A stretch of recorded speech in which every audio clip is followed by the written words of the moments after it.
السلام عليكم، اللهم صل وسلم وبارك على سيدنا محمد.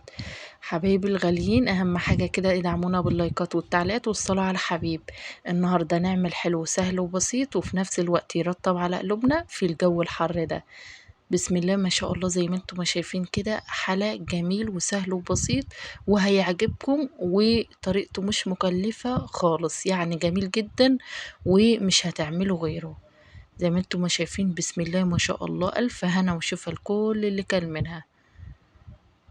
بسم الله ما شاء الله، زي ما انتم ما شايفين كده. تعالوا اقول لكم عملتها ازاي. اول حاجة كده هنحط كوباية سكر، عليهم 4 كوبايات حليب او لبن زي ما انتم ما شايفين، والسكر على حسب الرغبة.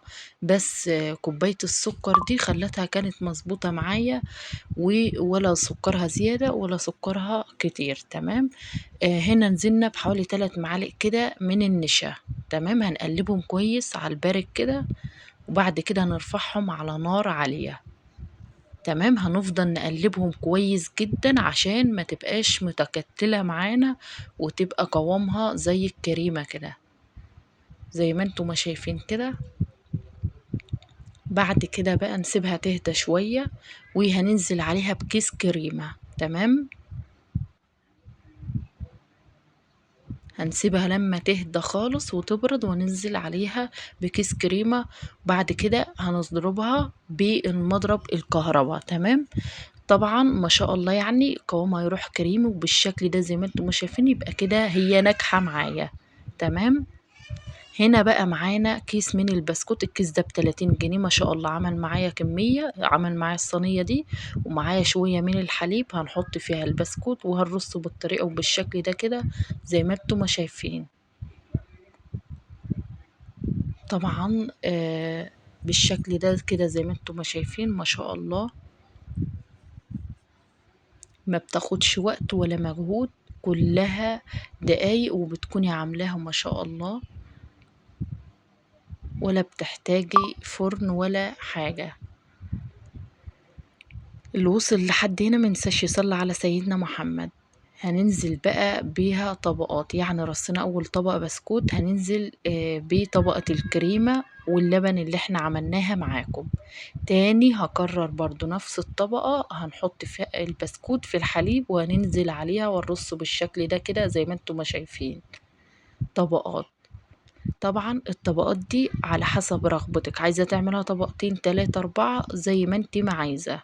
تمام، بس انا عملت على قد كيس البسكوت اللي انا كنت جايباه، عمل لي 3 طبقات بالظبط، وما شاء الله اللهم بارك كانت جميلة جدا.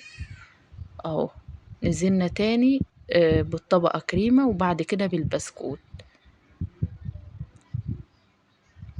ما تنسوش اللي اول مرة يشوف قناتي يعمل لي لايك وتعليق. ما تنسوش تشتركوا في القناة. اخر حاجة بقى هننزل بيها هي صوص الشوكولاتة.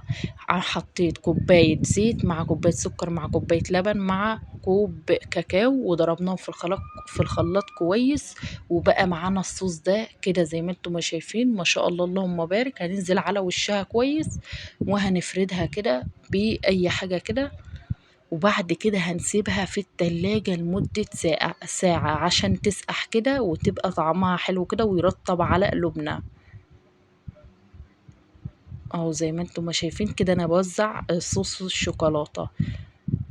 صوص الشوكولاتة ده ما شاء الله معمول في الخلاط، كوباية زيت كوباية لبن كوباية سكر كوباية حليب، ال3 معايير نفس الكوباية.